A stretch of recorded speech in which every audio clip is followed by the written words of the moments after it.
Kapag sirang-sira yung buhok ko, hindi ako makapag-video sa TikTok. Feeling ko hinuhusgahan ako ng buong sangkatauhan. So guys, katatapos ko lang gumamit ng hair mask ng PSPH. This is from Thailand, by the way. Ganito yung itsura niya.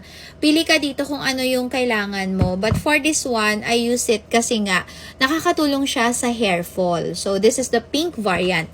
Ngayon naman, magta-try tayo ng kanilang hair tonic. And 70 ml to. Grabe, ang hirap niyang buksan.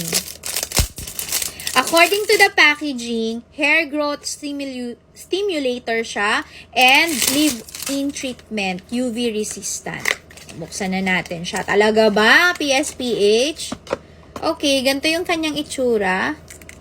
And kapag nag-apply ng ganito, dito ko ina-apply talaga kasi dito lagi yung mabango siya. Amoy bulaklak lang. Ayan. So, apply tayo ng bagong products.